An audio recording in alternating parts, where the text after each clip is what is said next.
Darío Gómez, 4 años después de su muerte. La verdad y los detalles que nadie contó. Medellín, 26 de julio de 2022. El grito de dolor de una nación ahogó algo que, en ese momento, pocos notaron. 4 años después, la pregunta que sigue resonando en los pasillos de la Clínica Las Américas es esta. ¿El rey del despecho realmente tenía que morir esa noche? Mientras el mundo lloraba al ritmo de Nadie es eterno, según versiones cercanas, se firmaban documentos y se cerraban puertas, dando inicio a lo que, con el tiempo, se convertiría en una de las disputas de herencia más tensas que ha vivido la música latina. Tal vez viste el funeral, tal vez seguiste las noticias por televisión, pero lo que casi nadie conoce es lo que habría ocurrido durante los 15 minutos de silencio, previos al anuncio oficial de la muerte de Darío Gómez. ¿Por qué la familia se fracturó con tanta fuerza, incluso antes de que el cuerpo se enfriara? ¿Y qué hay detrás del silencio que rodea a la última compañera del rey? Un tema que, según fuentes del entorno, muchos prefieren mantener enterrado. Hoy vamos a romper ese pacto de silencio. Vamos a mostrar los detalles que gran parte de la prensa pasó por alto y audios filtrados que, de acuerdo con testimonios cercanos, nunca debieron circular fuera de círculos privados. Prepárate. Lo que estás a punto de ver no es un homenaje.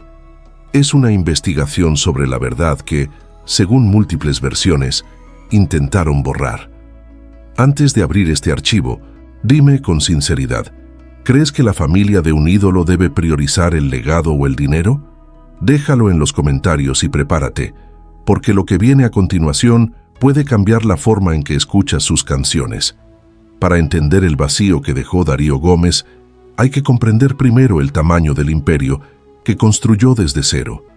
No era solo un cantante, era el arquitecto de un género. Antes de Darío, la música de despecho era menospreciada, confinada a las cantinas más humildes de Colombia. Fue él quien le dio voz al hombre traicionado, a la mujer abandonada y al trabajador que ahoga sus penas en un vaso de aguardiente. Pero su gloria no nació de sonrisas, sino de una tragedia que parece salida de una de sus letras más amargas. ¿Cómo alguien logra cantar el dolor con tanta verdad? La respuesta estaría en un episodio que, según relatos cercanos a su entorno, marcó su vida para siempre. El día en que, durante un grave accidente doméstico, perdió a su padre mientras intentaba proteger a su madre. Fue allí, en ese instante de culpa y trauma, donde habría nacido el hombre que transformaría el luto en poesía.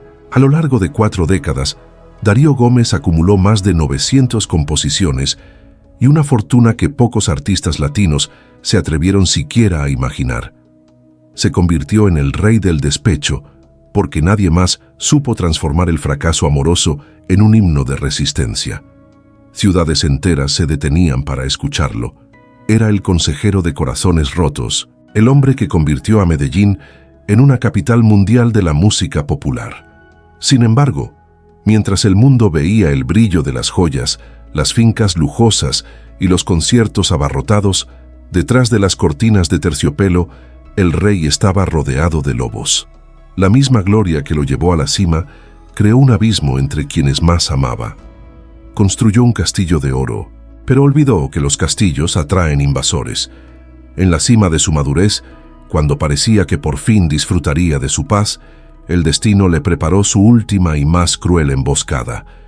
Y lo que ocurrió después es precisamente aquello que las cámaras de televisión nunca se atrevieron a mostrar. La tarde del martes 26 de julio de 2022, en Medellín, no daba señales de que se convertiría en el punto cero de un duelo nacional.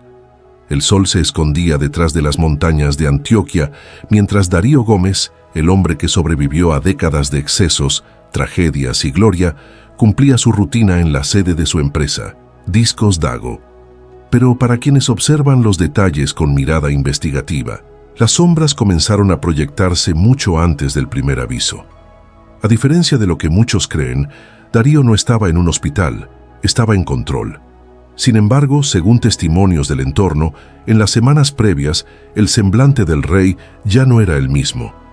Testigos discretos describen a un hombre que, aunque mantenía la postura de patriarca, Parecía cargar el peso de un imperio que se volvía demasiado pesado.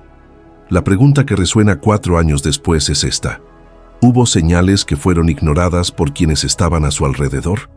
Eran exactamente las 18:40. El ambiente de trabajo, antes enfocado en contratos y producciones, fue cortado por un sonido seco.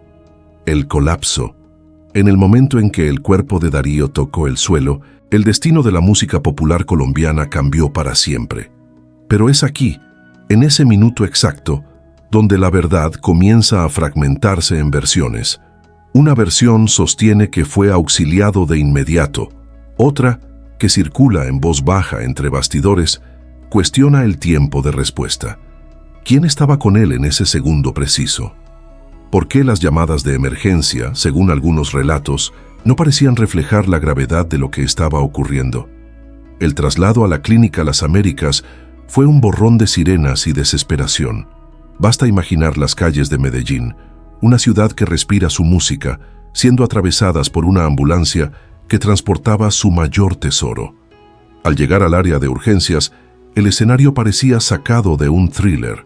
El parte médico oficial señala que Darío ingresó sin signos vitales. Léelo de nuevo: sin signos vitales. Eso implica que, técnicamente, el rey del despecho ya había partido antes incluso de cruzar las puertas del hospital. Entonces, surge la pregunta inevitable: ¿por qué los intentos de reanimación se prolongaron durante más de 1 hora? Aquí entramos en el terreno de las sombras médicas. Durante más de 60 minutos, un equipo de especialistas luchó contra lo inevitable con masajes cardíacos, descargas y adrenalina. Mientras su pecho era comprimido mecánicamente, afuera, en el frío pasillo de azulejos blancos, otra batalla, mucho más silenciosa, comenzaba a tomar forma. El círculo íntimo del artista, un entramado complejo de exesposas, hijos de distintas etapas, hermanos y su última y polémica compañera, Nini Johanna Vargas, entró en una colisión evidente. Testigos de esa noche relatan que la sala de espera de la Clínica Las Américas no era un espacio de oración compartida, sino un tablero de ajedrez. Había una tensión eléctrica en el aire que superaba la tristeza. El foco parecía desplazarse del corazón que dejaba de latir hacia los documentos que seguirían valiendo millones. ¿Quién tenía el poder de decisión médica en ese momento? ¿Quién poseía las llaves de la casa, el acceso a las cajas fuertes y, sobre todo, el control del teléfono celular de Darío? Ese dispositivo no era solo un móvil. Era el centro de mando de un imperio de derechos de autor que genera cifras astronómicas cada año. Mientras el equipo médico trabajaba bajo las luces frías del quirófano, el anuncio oficial de la muerte se retrasaba. ¿Por qué el mundo solo recibió la noticia a las 19:31, si según registros ya había llegado sin vida casi 1 hora antes? ¿Qué ocurrió durante esa llamada hora de oro? De acuerdo con versiones recogidas posteriormente, las conversaciones sobre el paradero de bienes y la gestión de la imagen del artista habrían comenzado incluso antes de que el médico firmara el certificado de defunción. Es una verdad amarga para los fans, pero el rey estaba siendo disputado mientras su alma todavía se despedía. La Clínica Las Américas se transformó en una fortaleza. La policía de Medellín tuvo que intervenir, no solo para contener a la multitud de seguidores que en minutos rodeó el hospital con autos reproduciendo "Nadie es eterno en el mundo", sino también para evitar que los conflictos internos de la familia escalaran. La ironía resulta casi poética y cruel. El hombre que pasó la vida cantando sobre traiciones, desamores y peleas familiares, estaba viviendo su acto final exactamente dentro de ese mismo guión. Cuando la muerte fue finalmente oficializada, el lamento que recorrió Medellín estremeció incluso a los más escépticos. Pero dentro del hospital, el silencio posterior fue todavía más inquietante. El cuerpo fue preparado para el velorio, mientras quedaban en el aire preguntas sobre su estado de salud previo. ¿Recibía la medicación adecuada? ¿Pudo el estrés de los conflictos familiares constantes en los últimos años convertirse en el detonante silencioso del fallo cardíaco? 4 años después, volver a ese día final no es solo un ejercicio de cronología médica, Es una investigación sobre cómo el poder y el dinero pueden rodear a un ídolo hasta convertirlo, en su momento de mayor vulnerabilidad, en un objeto de disputa. Los detalles que casi nadie conocía incluyen precisamente esas conversaciones de pasillo, las llamadas hechas a toda prisa esa noche y la desaparición de objetos personales que nunca fueron recuperados. La muerte de Darío Gómez en la Clínica Las Américas marcó el final de un hombre, pero también el nacimiento de una leyenda manchada por controversias que, según múltiples versiones, la familia intentó amortiguar con flores y homenajes públicos. Sin embargo, la verdad, igual que las canciones de despecho, siempre encuentra una forma de salir, aunque sea a través de las lágrimas de quienes quedaron para contar la historia real. ¿Crees que la memoria de un artista es respetada por su propia familia? Déjalo en los comentarios y no te vayas, porque lo que vamos a revelar sobre la herencia te va a dejar sin palabras. ¿Qué ocurre cuando el duelo es reemplazado por la estrategia jurídica en menos de 24 horas? Para el observador común, la guerra por la herencia de Darío Gómez parece apenas una disputa familiar más. Pero el conflicto que se instaló en Medellín, según múltiples versiones recogidas en el entorno cercano, no fue un accidente, fue una colisión anunciada, impulsada por un catálogo musical de más de 900 obras que sigue generando ingresos, incluso con el corazón de su autor en silencio absoluto. Analicemos las piezas de este tablero con la precisión de una pericia. De un lado está el clan considerado oficial, los hijos y la exesposa, Olga Lucía Arcila. Olga no fue solo la mujer al lado del rey. Durante décadas operó como el cerebro comercial, la estratega que convirtió la voz de Darío en una marca millonaria a través de Discos Dago. Del otro lado aparece la figura que cambió la geometría de ese poder, Nini Johanna Vargas. El punto que la prensa sensacionalista suele explotar es el parentesco, el hecho de ser sobrina del artista. Pero desde una mirada investigativa, el foco está en otro lugar: la transferencia progresiva de influencia. De acuerdo con relatos de bastidores recogidos en círculos cerrados de Medellín, en los últimos 24 meses de vida del rey, se produjo un cambio drástico en el acceso al artista. El filtro para llegar a Darío se habría convertido en una barrera casi infranqueable, incluso para familiares de sangre. La pregunta que plantean analistas sociales es directa. ¿Ese blindaje fue una protección genuina a la salud frágil de un ídolo de 71 años o un aislamiento estratégico para que las decisiones finales quedaran bajo una sola influencia? Cuando se revisan documentos notariales, la investigación adquiere rasgos de thriller financiero. Hablamos de la gestión de Discos Dago, el corazón del patrimonio. ¿Quién firmó las últimas autorizaciones de licenciamiento?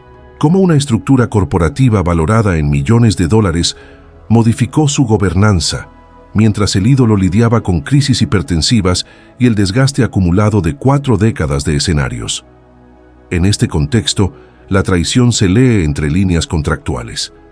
Mientras los fans, en un gesto sincero, dejaban flores y mensajes en la tumba de Darío, abogados de alto perfil ya intercambiaban notificaciones extrajudiciales por la posesión de bienes muebles, fincas en Antioquia, caballos de paso fino y, el activo más valioso de todos, el control de la imagen póstuma con fines publicitarios y audiovisuales. El patrón observado en esta disputa sigue el manual de las grandes tragedias corporativas y dinásticas.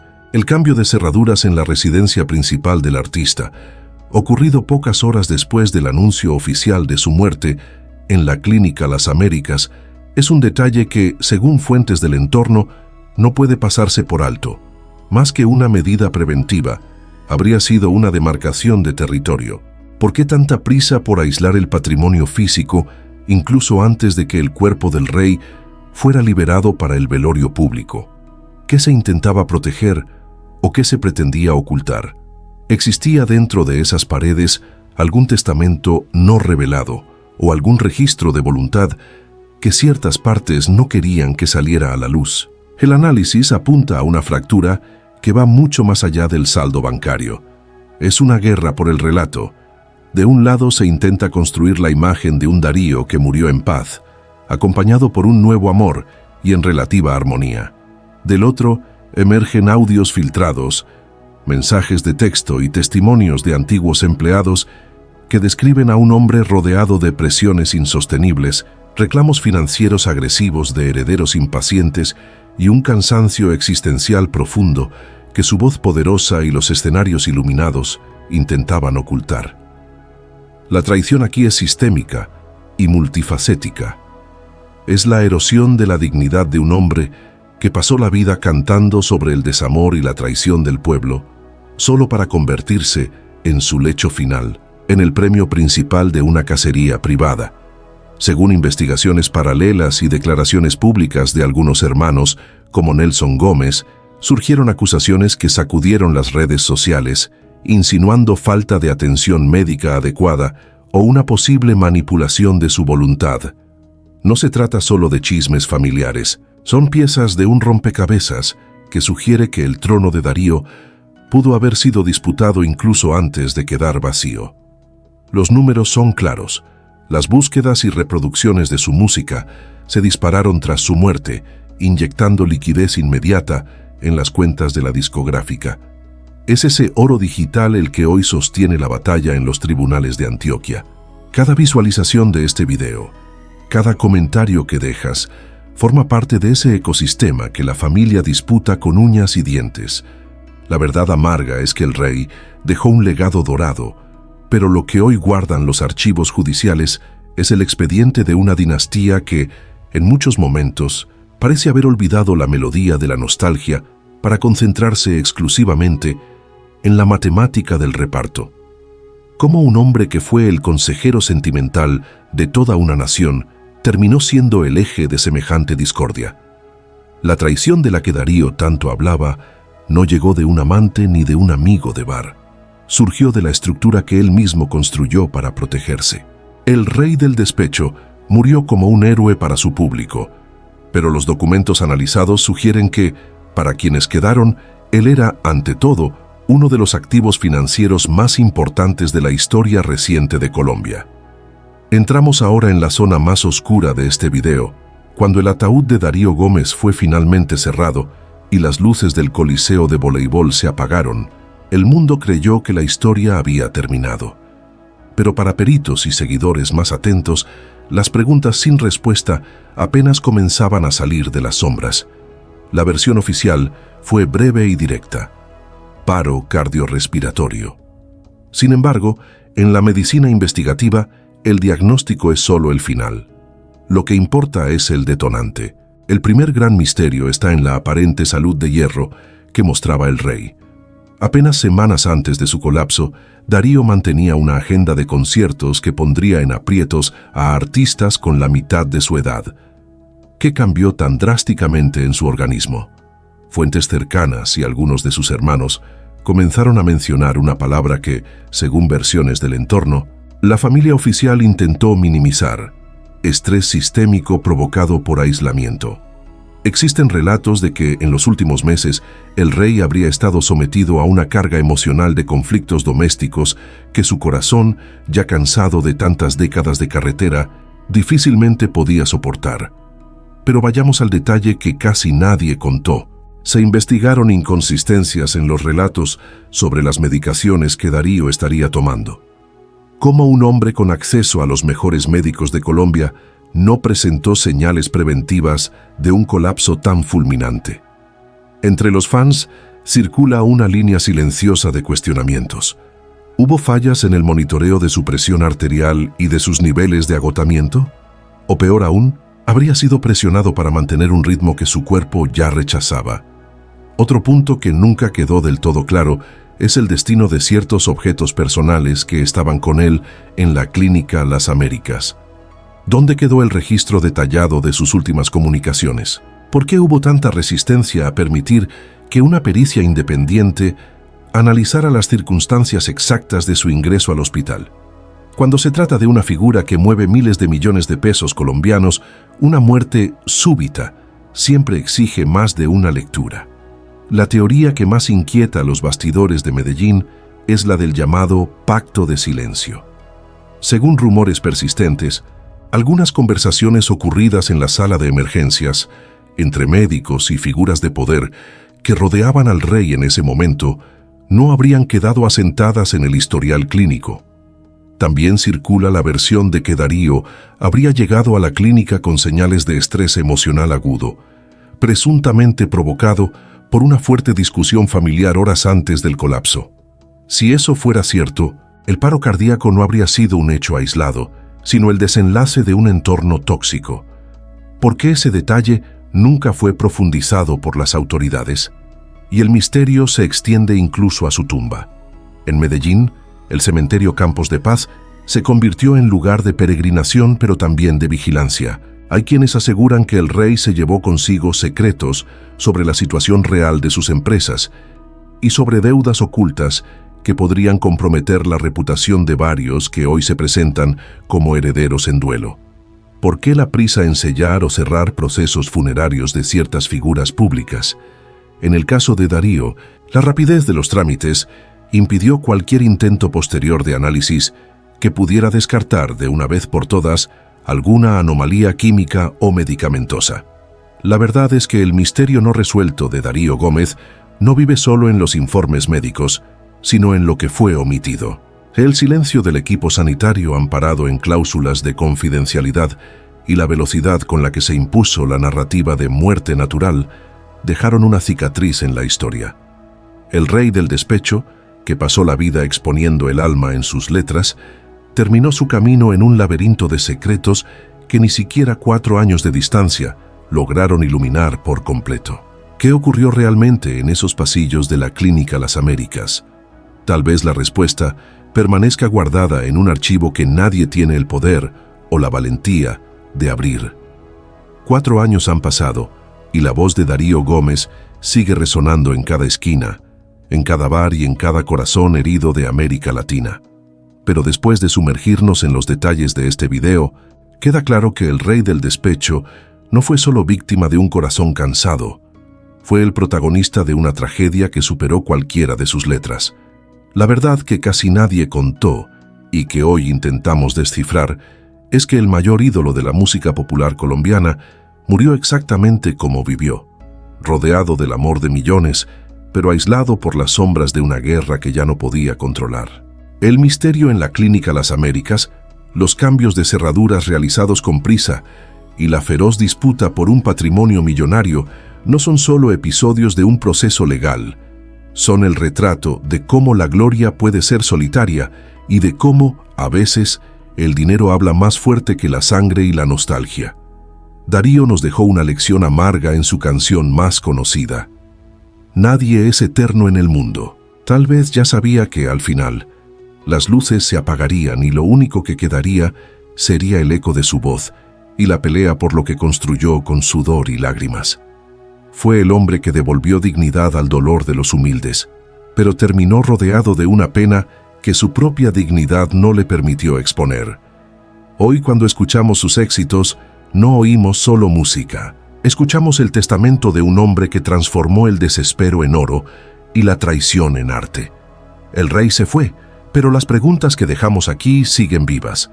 ¿Quién lo protegió realmente en sus últimos días? ¿Y quién, entre todos los que hoy lloran su ausencia, lo amaba por lo que era y no por lo que representaba en una cuenta bancaria? La historia de Darío Gómez todavía tendrá muchos capítulos en los tribunales, pero aquí, en nuestro Tribunal de la Verdad, el veredicto es uno solo. El rey merecía un final más sereno, que su música siga siendo refugio para todos nosotros, mientras la justicia, divina o humana, se encarga de iluminar lo que aún permanece en las sombras de aquella noche de julio. Si este video te ayudó a entender la profundidad de lo que realmente ocurrió con el rey del despecho, deja tu like y compártelo con ese amigo que también es fan de Darío. Pero lo más importante, quiero saber tu conclusión. Después de todo lo que revelamos sobre los 15 minutos de silencio, la guerra de las cerraduras y la influencia de Nini Johanna, ¿crees que la memoria de Darío está siendo respetada o utilizada? Escríbelo aquí abajo. Leo cada comentario. Gracias y hasta el próximo video.